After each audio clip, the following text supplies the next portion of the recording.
ይህ ራዲዮ አዲስ ዩቲዩብ ቻናል ነው። በዛሬው ትረካ እጅግ ተወዳጅ ከሆነው ከአዳም ረታ ግራጫ ቃጭሎች መጽሐፍ ውስጥ ምዕራፍ 2 ላይ የምናገኘውን የመዝገቡን ታሪክ የተወሰነ የማስደምጣችሁ ይሆናል። አዳም ረታ እጅግ በጣም የምወደው ደራሲ ነው። የሁላችሁም እንደሚሆን አልጠራጠርም። እንደተለመደው ትረካውን ሲጀምሩ ላይክ ማድረግውን አይዘንጉ።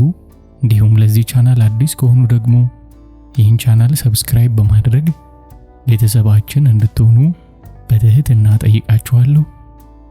ወደ ትረካው። ግራጫ ቃጭሎች። ደራሲ አዳም ረታ። ፋሲካ። ከፖሊስ ማሰልጠኛ ተመርቄ ስወጣ ከሌሎች 20 ከሚደርሱ ፖሊሶች ጋር አዲስ አበባ ተመደብኩ። በግሌ ቤት እስካገኝ አንድ ትልቅ የቀበሌ ቤት በእጅጌ ተከራይቼ ገባሁ። ቀን ከጥበቃ ስራ ስመለስ ኮንትራት ምግብ የምትሰራልን ሴትዮ ቤት ሄጄ ራቴን በላና ወደ ደቦ ቤት እገባለሁ። አንዱ ቀን ከአንዱ ብዙ የማይለያይ ተመሳሳይ ነበር። ምግብ በኮንትራት የምታበላን ጫልቱ ትባላለች። የሱሉልታ ሴት ነበረች። ለኔ ሁሉ ጊዜ የሱሉልታ ልጅ ትመስለኛለች። እሷ ቤት ምግብ የምንበላው ፖሊሶች 6 ነበር፣ የማንለቅ የተጣበቅን ደንበኞቿ። አንድ ጊዜ የፋሲካ በዓል ደርሶ ሌሎች ጓደኞቼ ወይም ደባሎቼ ወይም በተደራረበ ትርጉሙ ወደ ዘመዶቻቸው ሲሄዱ እኔ ብቻ ቀረሁ። ማታ ጫልቱ ዘንድ ለራቴ ስደርስ ዶሮ ሰርታ ጠበቀችኝ። ስለዚህ ዶሮ መስራት ከሷ ጋር ቀደም ብሎ አልተነጋገርንም። አንተ ልጅ በእውነት ዘመድ የለህም? የለኝም። ከየት ተገኘ? ካፈር። ሌላ አዲስ የመጣው ፍልስፍና ነው አፈር የሚባለው። ከዝንጀሮ ለምን አትልም? ሳቀው። የት ነው የምታድረው? ያው ቤቴ ነዋ። ብቻህን አትሆንም? ጃፓን አለ። ጃፓን የፖሊስ ራዲዮ ኦፕሬተር ነበር። አላድርም አላለኝም? ቢያድርም ባያድርም መሄዱ አይቀርም። የምትገርም ልጅ ነህ። እንዴት? እንደ ሌሎቹ ልጆች ጨዋታ ማያሰኝህ ጎረምሳ አይደለህም እንዴ? ምን ጨዋታ? አልመለሰችልኝም። ወፍራም ጠላ ቀርታልኝ እግሮቿን ገጥማ የገጠመቻቸው እግሮቿ ላይ ትልቅ ያረጀ ፎጣ ጣል አድርጋ ምንን ያይብኛል ብላ ፈርታ ነበር ፊት ለፊቴ የተቀመጠች። ፋሲካ ያቁነጠንጣል መሰለኝ። እኔን ምንም አቁነጥንጦኝ አያውቅም። ፋሲካ ምኑ ያቁነጠንጣል? ሳር ይጎዘጎዛል፣ በግና ዶሮ ይታረዳል፣ እንቁላል ይበላል። ካለ ነው ደግሞ። ለሃይማኖት እንደሆነ ብዙ አይቻለሁ። ለክርስቶስ ግድ የሚሰጠው ጥቂት ይመስለኛል። ፋሲካ ደስታን የሚሰጥ አይመስለኝም። ጫልቱ የዋዜማው ዕለት ስለ ኑሮ መወደድ ስታወራ ነበር፣ ስትጨነቅ ነበር። ለሚቀጥለው ወር የምግብ ሂሳብ ብዙም ባይሆን ያው የአቅሜን ልጨምርላት ቃል ገብቻለሁ። በሆድ ከመዳራት በእርሱም ለመበላለጥ ከመሯሯጥ የተለየ አይደለም። እኔ ፋሲካን ያላከበርኩ፣ ፋሲካም ያላከበረኝ። ለአንተ ምን ጥሩ እንደሆነ ታውቃለህ? ምን? ጥሩ ልጅ ፈልገህ አግባና ልጅ ውለድ። እንዳልሰማ ዝም አልኩ። ሰማኸኝ? አዎ እውነቴን ነው። እንደ እህትህ ልምከርህ። ቆንጆ ልጅ ነህ፣ ጨዋ ነህ። በልብ ምን እንደምታስብ አይታወቅም። ትሰማለህ? ሴት ልጅ ስትኖርበት ደስ አይለኝም የምትለው በዓል እንኳን ያምራል። በአመት ስንት ፋሲካ አለ? ስንት ይኖራል? ያው አንድ ነዋ። ለአንድ ፋሲካ ሚስት ላግባ? ነገረኛ ነህ እባክህ። ዝም የሚል ሰው እኮ እንዴ ሁልጊዜ ፋሲካ ይሆንልሃል። መብላቴን ቀጠልኩ። ጥሩ ሚስት ልፈልግልህ። የጠቀለልኩትን ጉርሻ ይዤ አየኋት።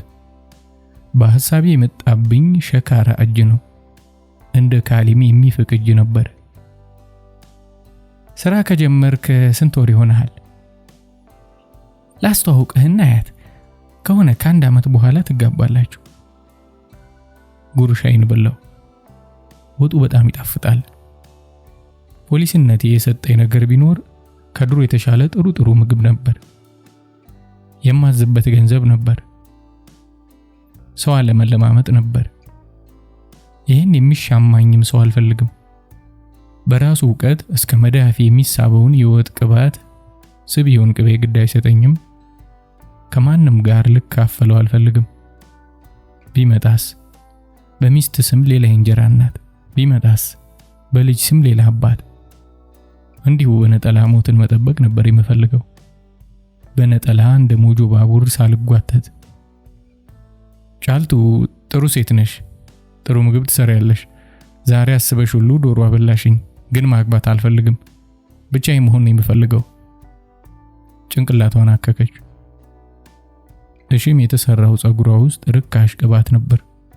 ጸጉሯ ውስጥ ባለ 1 ብር ግማሽ ሊትር የሚገዛ ፓራፊን አለ።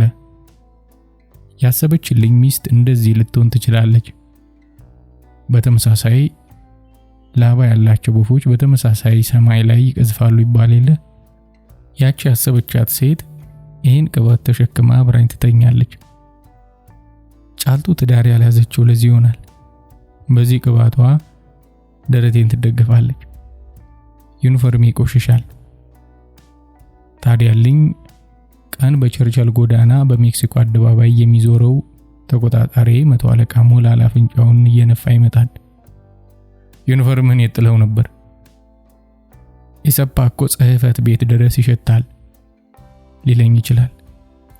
ሚስቴ ብትሆን ጫልቱ አይደለችም፣ ግን መሆኑ አይቀርም እንዴ? እንደ ወሰን አይነት ሴት ብትሆን ጥሩ። ወሰንም ስታድግ እንዴት አደርግ ይሆናል? ታደርጋለችም። ወንድ ለመሳብ አቧራ ያደረቀው ጸጉሯን ቅባት ውስጥ ዘፍዝፋ እንዲተኛት አፏን ቀዳ የምትቀርብ ወይ ካልሆነላት እንደዚያች እንደ ጫልቱ እንደኔ የተመረረ ጎረምሳ የምትመክር። ቢያዳለጠው ሊወድቅላት፣ ለሷ ሊወድቅላት። አንድ ነገር ልጠይቅህ። ምን? አትቀልድም? ቀልድ አይደለም። ምን? ለመሆኑ ሴት ታውቃለህ? ታዲያስ? ብዙ አይመስለኝም። ያንቺን ግምትና ጥርጣሬ እንድመልስሽ ነው የምትፈልጊው? ጓደኞቼ እንደዛ አላሉ? ሴት ጓደኛዬን ይዤ ነው የምተኛው።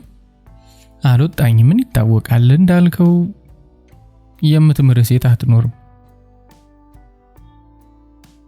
አይኖቿ ሲቀልጡ አየሁ። እነኛን የመሰሉ አይኖች ድሮ አይቻለሁ። ፖሊስ ሆኜ ከመምጣቴ በፊት ንፋስ መውጫ ኦልቬቲ ፊት ላይ። ቡና ላፍላ? ድምጿ ትንሽ አስፈራኝ። ጫልቱን የማውቃት ምግብ ሰርታ እንደምታበላኝ ሴት ነበር። ጫልቱ የራሷ ትንሽ ሆቴል ያላት፣ እኔም የዚህ ሆቴል ደንበኛ ነኝ። ጫልቱ ቆንጆ አይደለችም። ጫልቱ ደግ ናት። ጫልቱ ወንድ ናት። ከሱሉልታ በመምጣቷ በሱሉልታ ሴቶች ስም ብትነግድም ሴትነቷ ከጾታ መለያየት አልፎ አይታየኝም። በሴትነቷ ያለች አትመስልም። በቂጧ ትኮራለች። አንዳንዴ በጥፊ ተመታውና ይሄ ያሳድረኛል ትላለች። አንዳንዴ ሊሆን ይችላል፣ ግን ውሸቷን ነበር። ቀን ሳያሳልፍላት ተሸክመው እንደምትኖር ይገባኛል። አይኗ ውስጥ ሁል ጊዜ ሹመት እንዳመለጠው የቢሮ ሰራተኛ ባዶ ቦታ ጉድጓድ ያለው። በተለይ በራሷ ላይ ያላትን እምነት ለማብራራት አንዳንድ ነገር ስትናገር፣ አንዳንድ ነገር ስታደርግ ማየት የማትፈልገውን አይባታለሁ። ለመደበቅ የምትፈልገውን አይባታለሁ። የመከናነብ ጥበቧን ለማሳየት ስትሞክር ጨርቁ እጅግ በመሳሳቡ ተገፋፋ። የተሸነቆረ እምብርቷ ነው ያለው። የብቸኝነት ንፋስ በቀዘቀዘ ምላሱ የሚያረጥብባትን እምብርቷን አይባታለሁ። አልናገርም። ጫልቱ የሚያምርባት ደግ ስትሆን ነው። የተወለደችው ደግ ለመሆን ነው ወይስ ደግነቷ ከድኖባት ይሆን? ሴትነቷን ደግነቷ ከድኖባት ደብቆባት ይሆን? ዝምተኛነቴ የመታዘብ ችሎታዬን እንደሚጋርደው፣ የወሰን ውበት ነገረኛነቷን እንደጋረደው፣ የኤልያስን ጓደኛ ሸርሙጣነቷ ደግነቷን እንደሸፈነው፣ አባቴን አባትነቱ የማይረባ መሆኑን እንደሸፈነለት፣ የሙስጠፋ ጢምና ትልቅ ደረት አልቃሻ መሆኑን እንደጋረደለት፣ የህዳስ ሻሽ መላጣነታቸውን እንደጋረደላቸው፣ የፋሲካ ዶሮ መብላቴ ደስተኛ እንዳልሆንኩ እንደጋረደልኝ፣ ሁሉ የሚታየኝ ስታወራልኝ ነው። ምንም አልመልስላትም። መጋቢያችን ብቻ ብትመስልም ከጃፓን ጋር እንደተኛች አውቃለሁ። ከጓደኛዬ ጋር ተኝታ እኔን ማግባት ትፈልጋለች። በቴክኒክ በአግድም ማግባባት ጃፓን ነግሮኛል። ለጃፓን ሴት ሁሉ አንድ ነው። ለጃፓን ሴት ሁሉ ስጋ ነው። እንደ ስጋ መዳደብ የራሱ ስልት አለው። የሽንጥ የጎን የሻኛ እንደሚባል የሴት ነገድ አለው። ጫልቱ ቢቸግር ናት። ለጃፓን ሴት ታርፉባት የምትረሳ አንድ ተራ የህይወት ክፍል ናት። ከዚያ ውጭ በትርፍ ጊዜው አሮጌ ሬዲዮ ይገጣጥማል።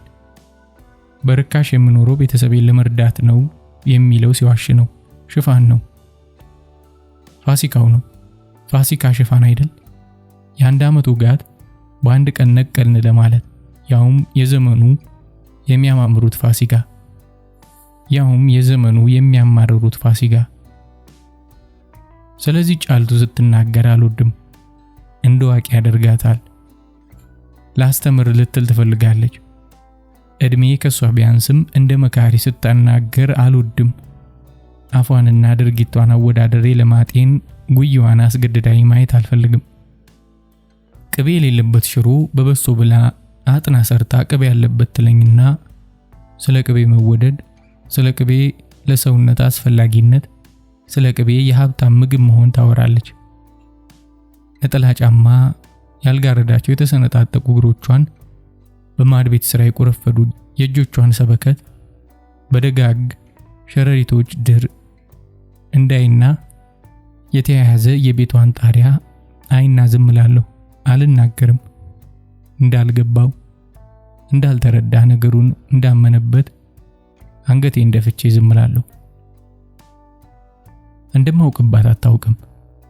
ፈጽሞ አታውቅም። አግባ ትለኛለች። ለምን እሷ አታገባም? የሷን ድክመት በእኔ ልትወጣ ነው? ሰላሌ ሜዳ በበቅሎ ተድራ ሰልችቷት የፈረጠጠችበትን ትዳር ለኔ ስጦታ አቀርበዋለች። ያስመረራትን ታጠባኛለች። በክፉ ግን አላይባትም። ቀኑን ሙሉ ስለሰራችው ነገር ስታወራልኝ ውላ ጥሩ ሆኖ ሲመሽ ወጣሁ። ቃል አስገባችኝ። እንዳላስከፋት ቃል ገባሁ። እንዲህ አለች፣ በሚመጣው ፋሲካ ቤት መጥቼ ከሚስትህ ጋር ከቆንጆ ሚስትህ ጋር አርግዛ ሞላ ያለች ሚስትህ ጋር እፈስካለሁ። እኔም ይሁን አልኳት። አዲስ አበባ ድልህ የበዛበት ዶሮ ወጥ የፈሰሰባት ትመስላለች። ቦዩ፣ ጎድጓዳው፣ ንፋሱ፣ ማንም የማያመልጠው የበዓል ጠረን ነበር። ናና ከረሜላ። አዲስ አበባ ስገባ እንደማንም የባል ሀገር ሰው ብዙ ድንቅ ነገር ነበር የጠበቅኩት። መጀመሪያ የገረመኝ የአዲስ አበባ ስፋቷ ነው። ሁለተኛ የገረመኝ የመኪናው ብዛት፣ ሶስተኛ የገረመኝ የሰው ብዛት ነው። ሌላው የገረመኝ አዲስ አበባ እንደ ንፋስ መውጫ በምስራቅ፣ በምዕራብ፣ በሰሜን በተራራ መከበቧ ነው። በዚህ ተደናግጫለሁ። በታች በቦሌ ያየሁት ክፍት ቦታ ከታፈንግ ማምለጫ ይመስላል። ገጠር እያለሁ የምሰማው ብዙ የሚገርሙኝ ነገሮች አብዮቱን ጨምሮ ከአዲስ አበባ ነው የመጡት ሲባል ነበር እና አዲስ አበባ ልዩ ኃይል ያላት ይመስለኝ ነበር። እንዲህ ህዝብ በዝቶ ባለበት ቦታ የእያንዳንዱን ሰው ፍላጎት ማሟላት በጣም አስቸጋሪ ነገር መሰለኝ። የመጀመሪያ የጥበቃ ዕለት ታዲያ ሱቅ ጠጋ ብዬ ለአፌ ስራ ማስያዣ የጠየቅኩት ናና ከረሜላ ነበር። ናና ከረሜላ አለ አልኩት ባለ ሱቁን። የለም አለኝ እየሳቀ። ምን ያስቃል? አብሬው እንደቂል ፈገግ አልኩና ትቼው ሄድኩ። እንደገና ሌላ ሱቅ ጠየቅኩ። 3 ሱቆች ጠየቅኩ። ናና ከረሜላ የለም። አይኖቼ መገረም አቁመው መተቸት የጀመሩት ያኔ ነበር። የአረብ ቤንዚን ውጠው የሚሮጡትን መኪናዎች ሳይ፣ ቦይ ተጠግተው የሚታጠቡ የጃፓን መኪኖች ሳይ፣ ተጋጊጠው ቦርሳ አንግበው የሚሄዱ ቆንጆ ሴቶችን ሳይ፣ መሃል ጣቱን እንዳቆመ ስድ ጎረምሳ የማዘጋጃ ቤት የእምነ በረድ ህንጻ በኩራት ቆሞ ሳይ፣ የጠቅላይ ፖስታ ቤት ህንጻ እንደ ባልጩት ሲፈልቅ ሳይ፣ የፖለቲካ ሰዎች በክላሽንኮቭ ታጅበው ሲያልፉ ሲያገድሙ ሳይ፣ በእንግሊዘኛ የተጻፈ ማስታወቂያዎችና መፈክሮችን በየቦታው ተለጣጥፈውና ተንጠልጥለው ሳይ፣ የቀይና የነጭ ሽብር ትርፍራፊው ዝንጥፍጣፊው በየበዓሉ በግ አስሮ ሲጎትት በምሽት በመንገድ የሚተመውን የሚነጥር ቅቤ ሽታ እንደ ጉም የሚቦነውን የጥብስ ጭስ ሳይ፣ መፈክሩ ጋዜጣው አዲስ አበባነትን ሲያመሰግን፣ በላተኛው ሲተች ሲያስተምር ወዘተ ላይ ፈራሁ። ምን ያስፈራኛል? ከልክ በላይ በየሱቁ መስኮቶች የተሰቀሉ ውድ ልብሶች ሳይ፣ በጉራማይሌ ቋንቋ የሚናገሩ ወጣቶች በአጠገቤ የተሳሳቁ ሲያልፉ ሳዳምጥ፣ ከረሜላ መስቲካና ኦቾሎኒ ሻጮች በየቦታው ውልብ ሲሉ ሳይ፣ የሙዚቃ ሱቆች የፈረንጅና የሀበሻ ዘፈኖች ፎቶግራፍ ሰቅለው ካሴት ሲቸረችሩ ሳይ፣ ናና ከረሜላ አሳልኩ። የለም። ስለዚህ ፈራሁ። ናና ድሮም ለኔ የሚስጥር ምልክት ከረሜላ ናት። ሁሉ ትጠልቅብኛለች። አዲስ አበባ ይሄ ሁሉ አግኝታ ናና ከረሜላን ካጣች የሆነ ያልተረዳችው ያመለጣት ሚስጥር አለ። ይህችን ሚስጥር የናቀች ማን መሆኗ የተሳታት ከተማ አስፈራችኝ። የምታወላውል ነፍሴ ናና ስመጥባት ተረጋጋ ነበር። ምላሴ ላይ ናናዋ ተቀምጣ የዱር ጣዕሟን እርጥብ ላንቃዬ ላይ ስትነሰንስልኝ ዘባሪቆ ነፍሴ በትኩረት ትገዛ ነበር። አይኖቼም አፎት አልፈው ደንባራ የብልጥ ስል ያዩ ነበር።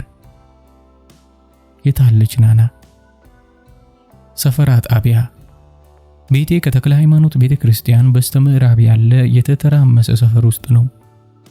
አንድ ሰፊ ክፍልና ለመኝታ ቤት እንደገና አንድ በ3 የሆነች ጓዳ፣ ለዕቃ ማስቀመጫና ለሻይ ማፍያ። የምኖረው በኩረ ጃፓን አለማየሁ ነጋሳ ከተባሉ ሰዎች ጋር ነበር። 4ታችንም ፖሊሶች ነን። ነጋሳ ነርስ ነው፣ ፖሊስ ሆስፒታል የሚሰራ። የጃፓንን ትክክለኛ ስም እንዳስፈላጊ ነገር ጠርተን ተጠቅመንበት አናውቅም። ቅጽል ስሙን ይወደዋል። የጃፓን ቴፕ፣ የጃፓን ቴሌቪዥን፣ የጃፓን መኪና፣ የጃፓን ቴክኖሎጂ ስለሚደነቅ እሱም በቅጽል ስም መደነቁ ቢደርሰኝ ነው መሰል ይወደዋል። ስለ መኪና የተሳሳተ ነገር ቢናገር፣ ስለ ፍሬቻ የተሳሳተ ነገር ቢናገር መቀበል አለብን። ቅጽል ስሙን መከራከሪያ ያቀርባል። ጃፓን ነኝ። ተሰጥቶት ይጠቀምበታል። እኔ አልሰጠሁትም ሲሉት ሰማው። ቅጽል ስሙን እንደሚወድ ሲናገር ሰማው። በጣም የሚኮራው ግን በአያቱ ነው፣ የአባቱ አባት። እንደሚነግረን አያቱ የመጀመሪያውን መኪና አዲስ አበባ ሲገባ በሚኒሊክ ታዘው ከሚሾፍሩት ፈረንጆች ኋላ ተቀምጠው ለ30 ደቂቃዎች ያህል አብረው ተጉዘዋል። እንደሚለን ያችኑ መኪና ቀዳማዊ ኃይለ ሥላሴ ወይም በእነሱ አባባል ማጁካ አልጋወራሽ ለነበሩ ጊዜ ይነዷት ነበር። በተጨማሪም ይችኑ መኪና ልጅ እያለው አሮጌ አውሮፕላን ማረፊያ ኤግዚቢሽን ቆማ ይቻታል ይላል። እንደሚያወራው ከሆነ ለሁለተኛ ቀን ከአባቱ ጋር ወደ ኤግዚቢሽኑ ተመልሰው ሄደው የተነሱት ፎቶግራፍ እስከ ቅርብ ጊዜ ድረስ ቤታቸው ግድግዳ ላይ ነበር። ታዲያ አንጀባ እንደበዛ ሲነገረው ወይም ማነጀብ ሲያምረው ቴክኖሎጂ በደሜ ውስጥ ይመላለሳል ይለናል። በኩራ አይገባኝም። አንዳንድ ቀን እጅግ ወዳጅ ሆነና ደግነቱ ጫልቱን ያሳማና ዘመዶቹ ጋር ደርሶ ሲመጣ ፊቱን ይከሰክሳል፣ ይነጫነጫል፣ ሳጥኔን ይተርባል። ሳጥኔን አይወደውም። ዘመዶችን አይቶ ሲመጣ በእናት ያንን የብረት ሳጥን አልጋ ስር በደንብ አስገባው፣ በጣም ነው የሚደብረው፣ የዛ ገብረት ሳታቋርጥ ካሸተት ጉበት ሊታመም ይችላል። ሳይንሱ ባይገባኝም ይለኛል። ወደ ውስጥ ገፋለታለሁ። አድርጌለትም አይለወጥም። የፊቱ የሰንበር መስመር አይጠፋም፣ አይሰወርም። ምን እንደማደርግ ግራ ይገባኛል። ንጭንጭን ከኔ ላርቅ እፈልጋለሁ፣ ወይ እኔ ከንጭንጩ ልሸሽ። ከዚያ ጎንብሼ ሳጥኑን ስገፋ ሲወጣጠር ያየውን ሱሪዬን ይተቻል።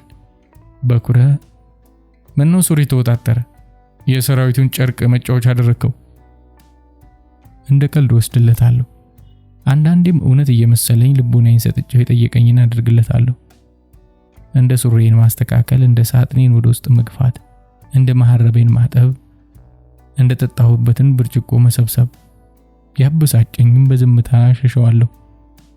ሀብት ኖሮኝ ብቻዬን ብኖር እመርጣለሁ። አልታደልኩም ወይም አልለፋሁም። ሌላው አለማየሁ ነበር። ዘፈን ይወዳል። አዲስ አበባ የሚወጣ ሀበሻ ያቀነቀነበት ክር አያመልጠውም። መንገድ ካገኘነው እንኳን አዲስ ክር ይዣለሁ፣ እሱ ለመስማት ስለምፈልግ ቤት ነኝ ይላል። የመጀመሪያው ርቁብ ሰብሳቢ የሆኑ የገዛው ዕቃ ቴፕ ነበር። የመጀመሪያም የመጨረሻም ሀብቱ ናት። ከሐኪሙ ከነጋሳ ጠዋት ማታ የሚጠይቀው ነገር አልኮል ነው። በየሳምንቱ ቴፑን ይጠርጋል። በየሳምንቱ ቅዳሜ ከሰዓት ወይም እሁድ ጠዋት ቴፑን ይጠርጋል። ቴፕ ክር። የሚወደው ሌላው ስራው የድሮ ዘፈኖችን መሰብሰብ ነው። ሴቶች ሙዚቃውን ፍለጋ ይመጣሉ። ወሬው ሙዚቃ ነው። የሙዚቃ ትርኢት ሲኖር ራስ ቲያትር፣ ብሔራዊ ቲያትር፣ አገር ፍቅር አያመልጠውም። እሁድ እሱ ቤት ካለ የሰፈራ ጣቢያችን ጸጥታ የላትም። በመጠኑ የማወራው እሱን ነው። ያዝንልኛል። ለምን እንደሚያዝንልኝ አላውቅም። ከሁለት ሴቶች ጋር ከመጣ እኔን ሲያደናንቀኝ ቆይና አንዷን በአይኑ እየጠቆመኝ አንተ ያቺ ዘናጭ አይደለችም? ለምን? በጣም የምትገርም ነህ። ምን እንዳሉኝ ታውቃለህ? ያዩ ሴቶች ሁሉ ይወዱሃል።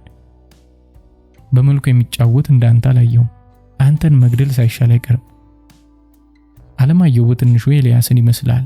አለማየሁ ግን አንዲትም ቀን ስለ ፖለቲካና ስለ አገር ወሬ አንስቶ አያውቅም።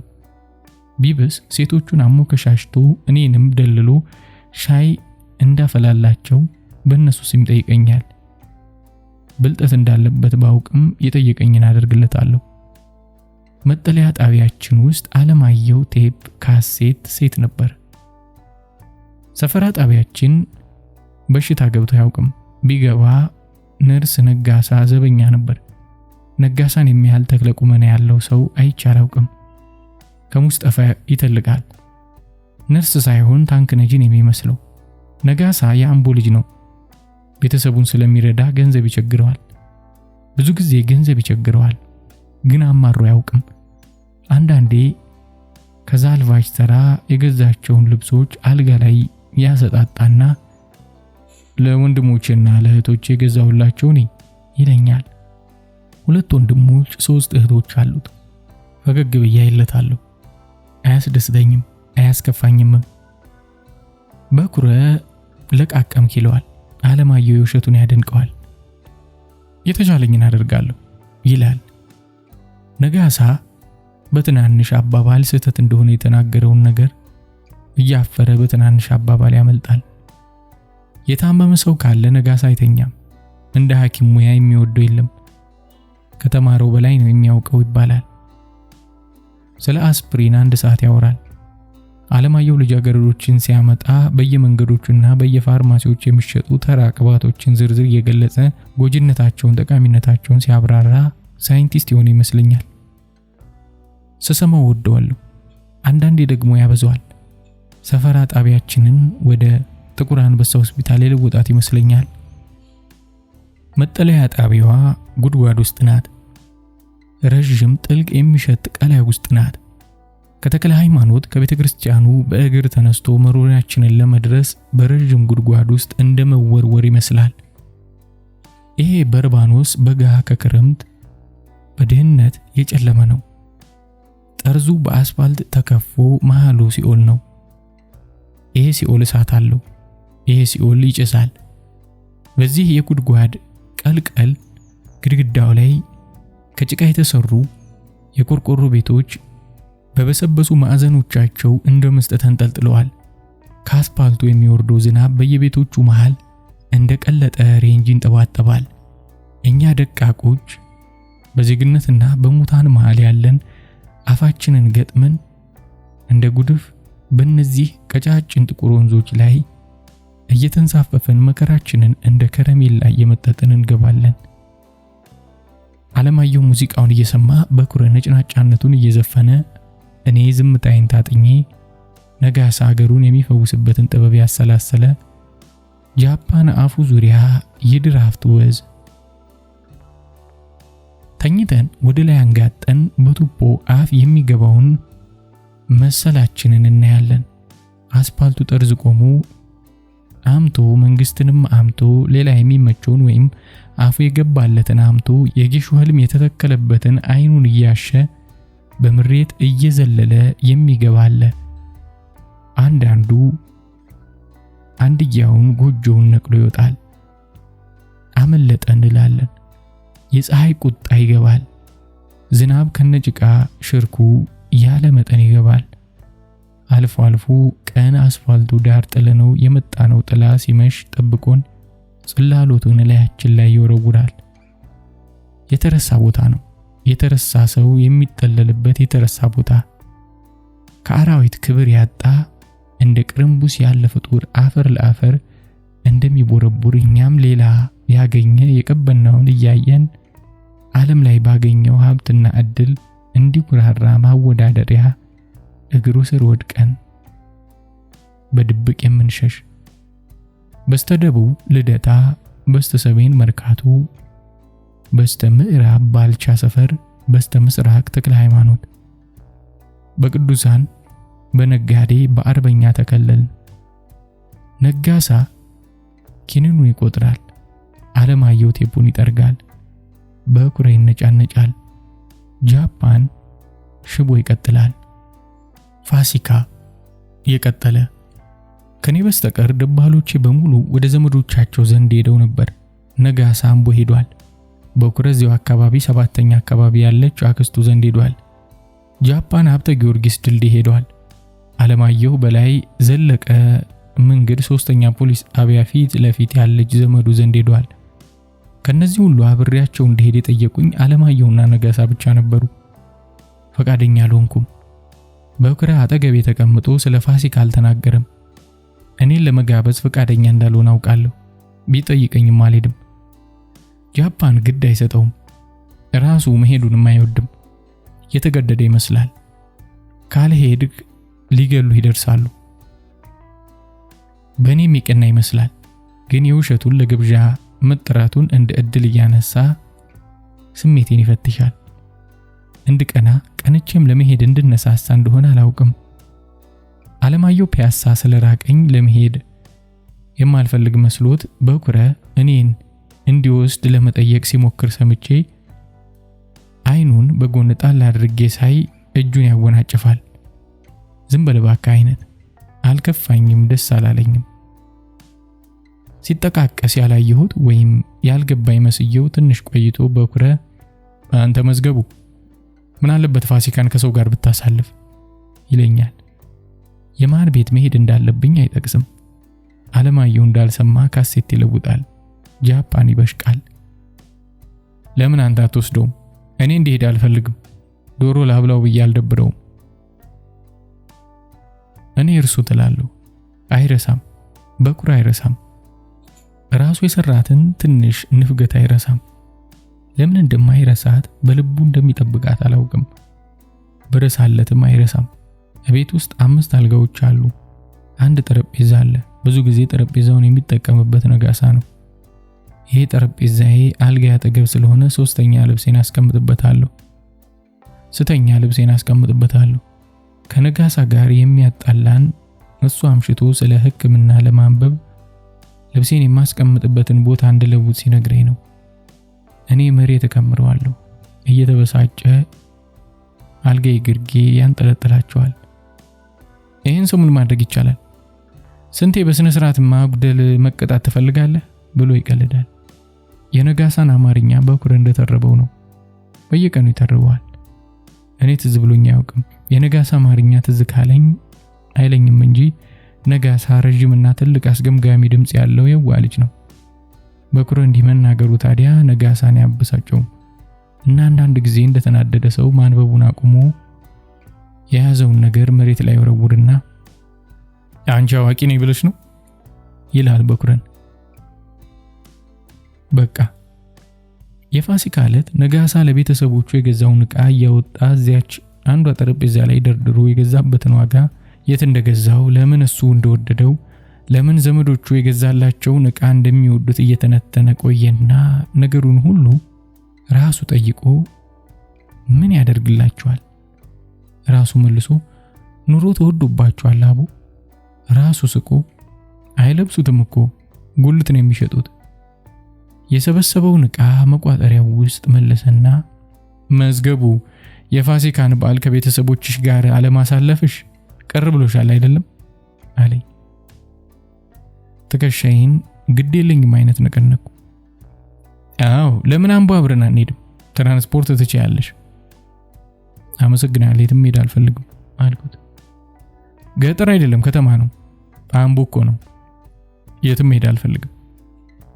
ከመሃል አልጋው ላይ በሆዱ ተንበልብሎ ጥፍሩን ይቆርጥ የነበረው በኩረ አልፈልግም ካለ አትተውም አለ። ሐሳቡን ከለወጠስ አለ ነጋሳ። በኩረ አልጋ ላይ ነው። ነጋሳ ከረጢቱን ይዞ ጠረጴዛ ተደግፎ ቆሟል። አለማየሁ ያጠበውን ንጹህ መሐረብ ያጥፋል። ነጋሳ በኩረን አተኩሮ እያየው አንተ መጥፎ ሰው ነህ አለው። ማንን የምትለው አለ በኩረ። አንተን ነዋ። በኩረ እንደተበሳጨ ምን አይተህብኝ ነው በል። ምን አለበት ይሄን ሰውዬ ብንወስደው? ብቻው ምን ያደርጋል? ካልፈለገስ?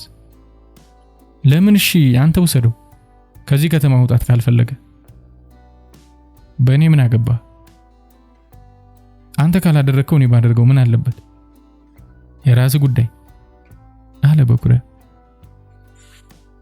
በዚች አጭር ንግግር መሃል በኩረ መጥፎ ሰው መባሉን የረሳው መሰለ። አልረሳውም። በመጨረሻ የተናገራት አረፍተ ነገር ስድብ ሆና እንድትወጣ የፈለገ መስሎ የተለየ ድምጽ ሊሰጣት ሞከረ። እንደ ማጉረምረሚያም ነበረች። ነጋሳ ያልገባው መሰለ ወይም አልገባውም። የጉዳዩ ተጽዕኖ ሳልገመግም ቁልጭ ብላ በምትሰማ አረፍተ ነገር ፋሲካ ክብር ያላውቅም አልኳቸው። መጀመሪያ በችልታ ያለፉት መስሎ ነበር። ነገሩን ሳያምኑ አለማየሁ ነው ምን ያለው ደግም የተናገሩ። ምንም ሳልለውጥ ቁልጭ ብላ በምትሰማ አረፍተ ነገር ነበር ፋሲካ ክብሬ አላውቅም። እውነትህን ነው አለማየሁ። እስላም ነህ? ስሜ እስላም አይደለም። ብዙ ነው ታሪኩ። እየሳቀው በደንብ የሳቀው አይመስለኝም። ቀላል ሳል መሰለ። በጀርባ የተጋደሙ ብርድ ልብሴን ተከናነብኩ። አጥብቀው ሊጠይቁኝ አልሞከሩም ከነጋሳ በቀር። የቀሩት ደባሎቼ ተራ በተራ ከቤት እየወጡ ሄዱ። የብርድ ልብስ ጠረን ይጣፍጠኛል። አዲስ የደብረ ብርሃን ብርድ ልብስ ነበረች። አንዳንዴ ማታ ማታ ልብሴን ማውለቅ ሲደክመኝ በሆዴ ብርድ ልብሱ ላይ ተደፍቼ ስተኛ በአይኔ እንኳን አይቼ ማላውቃትን የደብረ ብርሃን ከተማ አመሰግናለሁ። አልፎ አልፎ ደብረ ብርሃንን አመሰግናለሁ። ያን ዕለትም ሳመሰግናት ነበር። ከደብረ ብርሃን ተራሮች ተራራማ ነች፣ ግን ከወንዞች ውስጥ ወንዞቿ እንደማስባቸው እየደነፉ ይወርዳሉ። ወይም ከብዙ የውሃ ጉድጓዶች ውስጥ እንዲህ በአይነ ህሊና ያጎንብሼ ሳይ ምንድነው እዛ ጉድጓድ ውስጥ? ወተት ወይስ የታህሳስ ጨረቃ ወድቃበት? ወይስ የወይዘሮ ስንዱ ትኩስኩታ ትላንት ያ ድንቅ ሸማኔ ወለደው? ልክ የመድረክ አስማተኛ ከባርኔጣው ውስጥ አበባና ጥንቸል እንደሚያወጣ ሰዎች የተለያዩ ቀለማት ያላቸው ብርድ ልብሶች ጠዋት ማታ እየመዘዙ የሚያወጡ ይመስለኛል። ትልቅ አዳራሽ ውስጥ አስገብተው እየቆራረጡ ይልኩልናል። መቀሱ ያስፈራኛል። እኚህ ብርድ ልብሶች የሚቆራረጡበት መቀስ፣ በህሊናዬ የምፈጥረው መቀስ ያስፈራኛል። ተንፈራጦ የቆመ ትልቅ ይመስለኛል። ስለቱ እንደ ብር ያበራል።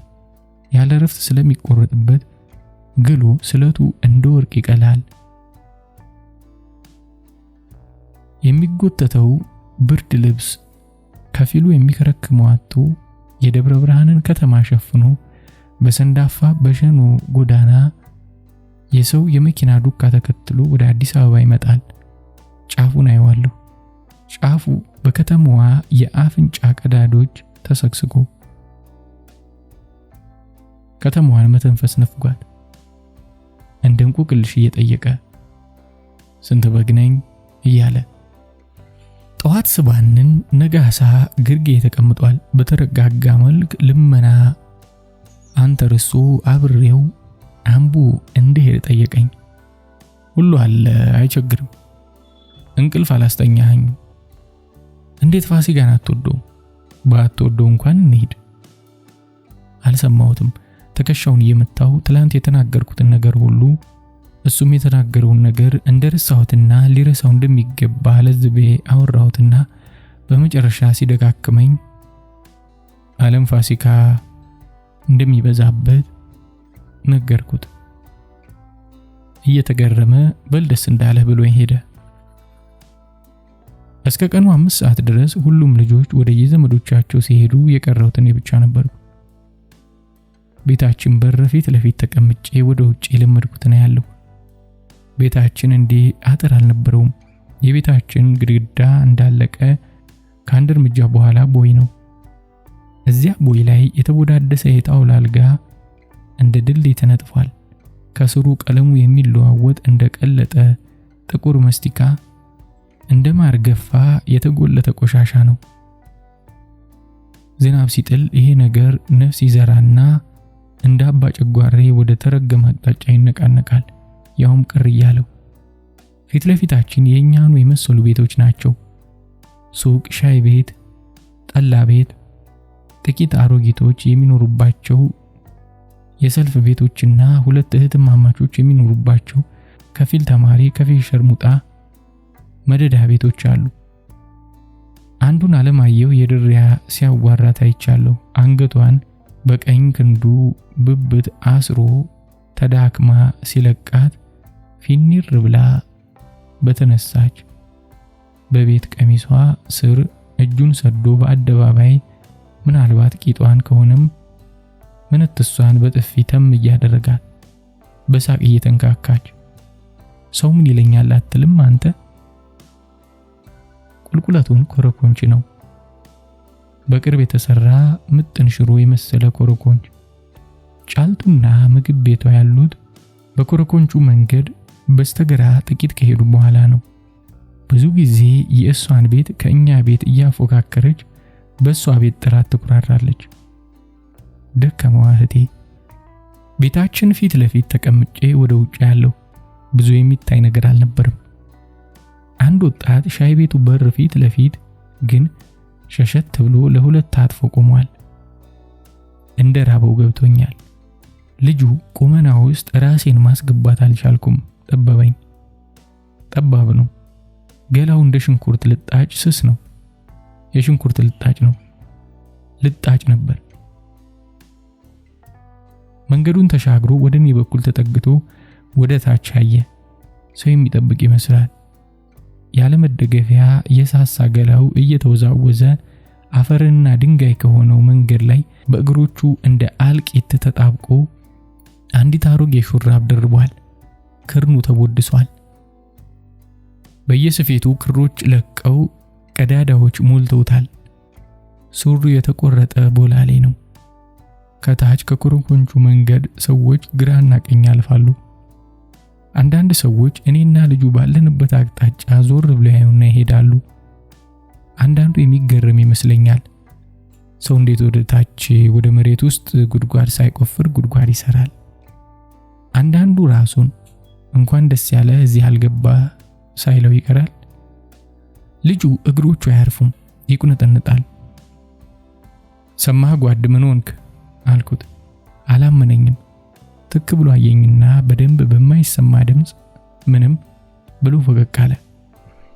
ፋሲካ እንዴት ነው አልኩት፣ ቃሉ እያስጠላኝ። ያው ነዋ። ምንድነው ያው? አቦ አለ እጁን አመናጭቆ። ጓደኛ አገኘሁ፣ ግን ጓደኛዬ ቢሆንም እንለያያለን። እኔ ኪስ ውስጥ መልካም ገንዘቦች አሉ። የዚህ ልጅ ኪሶች እንኳን ገንዘብ አየር መቋጠር አይችሉም። የትኛውም የገላው ክፍል አየር የሚያሳልፈውን ፊት ነው። ና እስኪ እናውራ። ምን? ከፊል ጆሮው ወደ እኔ ነው። ያኔውኑ ከቆመበት ላልቶ ከነበረበት አቋሙ በርግጎ ወደ ላይ መሮጥ ጀመረ። አንገቴን በበሩ ወጣ አድርጌ ወደ ታች አየሁ። አንድ ፖሊስ በአንድ እጁ ቆመጡን በሌላ እጁ የሚነቃነቀውን የወገቡን ሽጉጥ ይዞ ወደኛ ይሮጣል። ልጁን አየሁት። ድምፁ የማይሰማ ሩጫ ይሮጣል። የፖሊሱ ቦት ኳኳታ ደንቆሮ ያነቃል። ፖሊሱ እየሮጠ መጥቶ ልጁ ቆሞ የነበረበት ቦታ ሲደርስ እያለከለከው ቆሞ አላየኝም። ቆይ ጠብቅ አለ ለራሱ በሚመስል ድምፅ። ምን ነው አልኩት።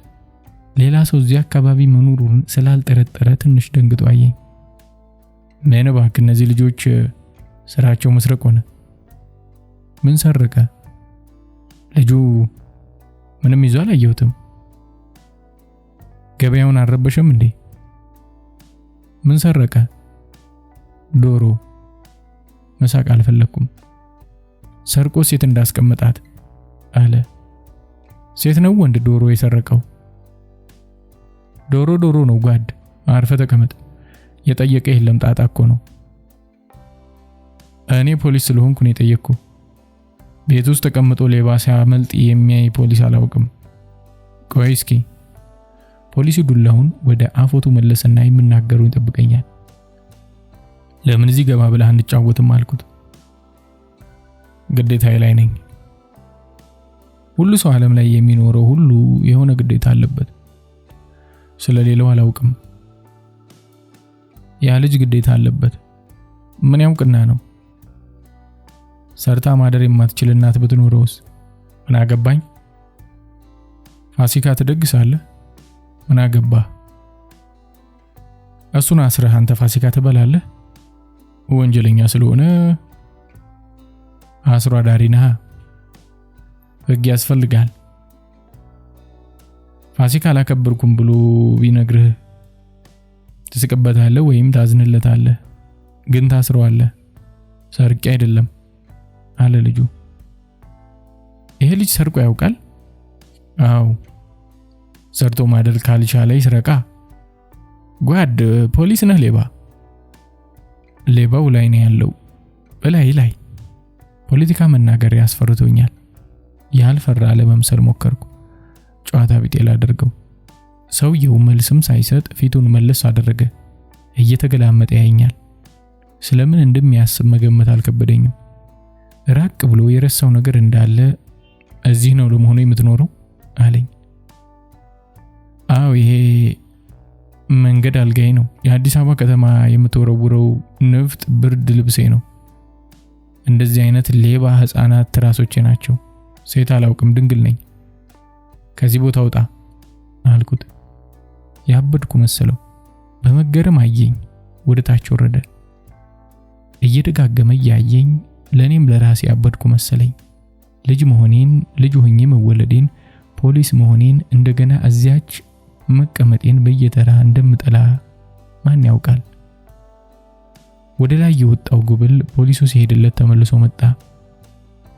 እያደባ ቀስ እያለ ቀድሞ ወደ ነበረበት ቦታ ተመለሰ። በጥንቃቄ በአይኖቹ ጠየቀኝ። ስለ ፖሊሶቹ በአይኖቹ ጠየቀኝ። ቤተሰቦች አሉ አልኩት። አዎ ከአባቴ ጋር ነው የምኖረው። እግሮቹን እያቀያየረ በአይናፋርነት ያራግፋል። አባቴ ይሰራሉ? ይሰራል ግን ሰካራም ነው። አንድ ነገር ታደርግልኛለህ አልኩት። ምን አለኝ በጉጉት። ምሳዬን መብላት ፈልጋለሁ። የጫልቱን ቤት ታውቀዋለህ? ጫልቱ አላውቃትም። ሌላ ሆቴል ታውቃለህ? እዚያ ላይ አለ ነጋሽ ሆቴል። በቃ ጥሩ። ከነጋሽ ሆቴል 2 ዶሮ ታመጣለህ። የታል ገንዘቡ? ቆይ ንገረው። አሳላፊውን ታውቀዋለህ? ቀዩን? አዎ እሱን መዝገቡ ላከኝ ትለዋለህ። ሳህን የለኝም አየህ። ብሩ ይኸውልህ። 6 ብር ቆጥሬ ሰጠሁት። ንፋሱ በተዘረጋጉት ብሮች መሃል እየሾለከ እርስ በእርስ እያተረማመሳቸው ያውለበለባቸው ውብ ያደርጋቸዋል። እንዳይቆሽሹ ሰግቶ ወይ የሌላ ሰው ገንዘብ በመሆናቸው ፈርቶ ይሆን አላውቅም፣ ልጁ የያዛቸው ከጫፋቸው ነበር። ከኔ ሌላ መልእክትም ሳይጠብቅ እየሮጠ ሄደ። ዞር ብሎ አየና ከሌለስ አለ። ቀይ ወጥ አድርገው። ሁሉም? አዎ። ልጁ ብዙ ሳይቆይ መጣ። ትልቅ ትሪ ትከሻው ላይ አጋድሞ መሸከም የሚችል አይመስልም። በር ላይ ያመጣውን ተቀበልኩት። አልገባም። በር ላይ ቆሞ ያያል። የገንዘብ ጉርሻ ጠብቆ ይሆናል። ግባ አልኩት። ጠረጠረ። ግባ። በቀስታ እየተቅለሰለሰ አንገቱን ሰብሮ ቤት ውስጥ ገባ። በእጁ ያፍንጫውን ቀዳዳ ያሻል። በዚህ አይነት ፍራቻ ከገበያ መሃል ዶሮ መስረቅ የሚችል አልመሰለኝም። እንጀራውና ወጡ ትሪ ላይ ሆኖ ትልቅ የብረት ድስት ክዳን ላዩ ላይ ተደርጓል። ቤቷን የዶሮ ወጥ ጠረን ሞላት። አፌ ውሃ ሆነ። ርቦኝ ነበር። ከዚያች ካለሁባት ቤት ጫልቱ ቤት ሄዶ ቁርስ መብላት ሰንፌ ነው። ትሪውን ጠረጴዛ ላይ አስቀመጥኩና የላስቲክ ጆግ ይዤ እጁን እንዲታጠብ ጠራሁት። ግራ ገባው። ግራ እንደገባው ግን አያውቅም። ጆጉን ከእጄ ነጥቆ ካላስታጠብኩ ብሎ ተከራከረ። ሁለታችንም እየተቀያየርን ተጣጥበን ሳህኑን ሰሜንና ደቡብ ሆነን ከበብ ነው። ወንበር ስላልነበር አልተቀመጥንም። የልጁን አይኖች እያየሁ ነበር። ሌሎች እኔን ጥንት እንዳዩኝ፣ ሌሎች ድሮ እኔን እንደታዘቡኝ። ጥንት ጠግቤ ከበላሁ ደስተኛ የመሆን ይመስለኝ ነበር። ይህም ልጅ ያስባል። በመጀመሪያ የአይኖቹ ሽፋሽፍቶች እንደ ረዣዥም ጥቋቁር ቀጫጭን እጆች ትሪው አየር ላይ ዘረጋ እንደ አሰሳ። ከዚያ አየኝ። ብቻውን ብቶ የሚወድ ይመስለኛል። በትልልቁ እንዲበላ አበረታታሁት። ይበላል። አይኖቹን ሳይሰብር ይበላል። ድሮ ወጥ ወይም ሞት፣ እንጀራ ወይም ሞት። እንዳይዳከም ራሱን እደባብሰዋለሁ፣ እንዲበረታታ፣ እንዳያፍር። ፖሊሱ ያለህ ልንገርህ ብዬ ወሬ ጀመርኩ። ምን አለ? ዶሮ ሰርቋል አለ። ውሸት ነው። ፖሊሶች ውሸታቸውን ነው። ሰው ማሰር ስለሚፈልጉ ነው። የእውነት አልሰረክም? ዝም አለኝ። አየኝ። ጠበቀውና እንደገና የእውነት አልሰረክም? ሰርቅ ያለው ምን? ዶሮ። ለምን? አባቴ ሰካራም ነው። ለፋሲካ ምንም አልገዛም። ለጓደኞቹ ሁሉ ተገዝቷል። በጉሉ ተገዝቷል። እናቴ የሉም? ተፋታ ሄዳለች። ዶሮውን ማን ይሰራልሃል? ዝም አለ። ዶሮ መስራት ትችላለህ? ለመልሰው ነበር። ምኑን? ዶሮውን። ለምን? በኋላ ሳስብ በቃ ወላ ዶሮውን የሚሰራ ሰው የለም። መለስከው? ለመልስ ሳስብ ፖሊሶች ደረሱብኝ። አሁን ዶሮዋ የት ናት? አሁን አልመልስም። ለምን? አንድ ጊዜ ሌባ ተብያለሁ። ሌባ አይደለም ታዲያ? ገና ሌባ አልሆንኩም። ዶሮዋን በበላት ወይም ብሸጣት ኖሮ ሌባ ሆን ነበር። ከሌላ ሰው ሰርቃት ሌባ ነህ። እኔ ሌባ አይደለሁም። ሌባ ነህ ካሉኝ ሌባ ሆናለሁ። ምን ማለት ነው? ሌባ ነህ ካሉኝ ሌባ ሆናለሁ። ጥሩ ልጅ ነህ ካሉኝ ጥሩ ልጅ ሆናለሁ። ማህት የቀበሌ ባለስልጣን አለ አይደል? ሌባ እሱ አይከሰስም? አሁን ፖለቲካ እየተናገርክ ነው። አይኑ የተገለጠ አይምሮ የበራ መሰለ። ፖሊስ በሆንስ እኔ አልኩት። ቀና ብሎ በድንጋጤ አየኝ። ጉርሻውን በጉንጩ እንደሞላ ላረጋጋው ፈገግ አልኩ። ውሸት ነው። ምንም ውሸት አይደለም። ግድግዳ ላይ የተሰቀለውን ዩኒፎርሜ ነኝ። ለምን ምሳዬን ዶሮ አበላኝ ታዲያ? ምን ነህ? ዘመዴ ነህ? ምን ነህ? ምናልባት እንድትፈራይ ሊሆን ይችላል። ለመሳቅ እየሞከርኩ አይቼ አላውቅም። አታስፈራም። አራዳ ነው የምትመስለው። የፖሊስ አራዳ የለውም። እውነት ፖሊስ ነህ? አየኝ አተኩሮ። እርሳው። የቤታችን በር ደፍ ላይ አንዲት ሴት መታቆመች። ተያየን። ቀይ ልጅ ናት። በሷ ተክለ ቁመና ሳይቆረጥ እያሞጨመጨ ከገባው ፀሐይ ጋር የሚተካከል ቅላት ነበራት። እጆቿን ግራና ቀኝ በቸልታ ዘረገቻቸው። የበሩን መቃኖች ይዛ ነበር። ክበበ ተሰብዓቷ የሚያምር የክንዶቿ ቅጥነትም እንዳረግ ነበር። አይኖቻችን በድንጋጤ ተሳሰሩ። ያ ዱርዬ ሌባ ሕፃን የገባው መሰለኝ። ፈገግ ሲል አየሁት። ምን ልርዳሽ እህት አልኳት ተረጋግቼ። ከበኩር ጋር አብረህ የምትኖር ነህ? አዎ። በኩር እዚህ ነው የሚኖረው? ልጁ መብላቱን አቆሞ ያየናል እየሳቀ። ግቢ ግቢ ምሳ እንብላ። እኔና ልጁን እያቀያየረች አየችን። ተቀመጪ፣ እንደውም የበኩር አልጋ ይኸውልሽ። የራሴን ድምጽ ሰማዋለሁ። የራሴ ድምጽ እንዲህ ያለ ቅላጼ፣ እንዲህ ያለ የልመና ቅላጼ አውጥቶ አያውቅም። እየለመንኩ ነበር። ራሴ አናደደኝ። ራሴ ያናደደኝ ግን እንድትቀመጥ የበኩረን አልጋ አመቻችላታለሁ።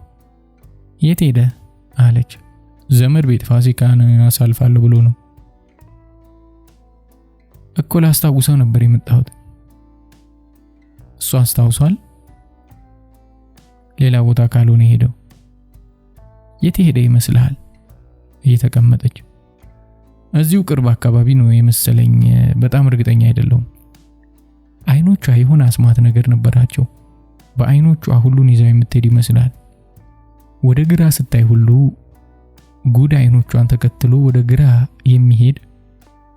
እኔም ወንድ ነኝ ባይ ወጥ የተነከረ ቀኝ እጄን ወደ ሰማይ አንከርፍፌ ላለመውደቅ እየተንገዳገድኩ ወደ ቀኝ ስታያው ሁሉ እኔ፣ ልጁ፣ አልጋው፣ መንገዱ፣ ቤቱ፣ ሰፈሩ፣ አዲስ አበባ፣ ጠቅላላ ኢትዮጵያ፣ ህንድ ውቅያኖስ፣ በመጨረሻ እግዚአብሔር ራሱ በመተፋፈር እየተያየን ወደ ቀኝ የምትነካ ነበረች።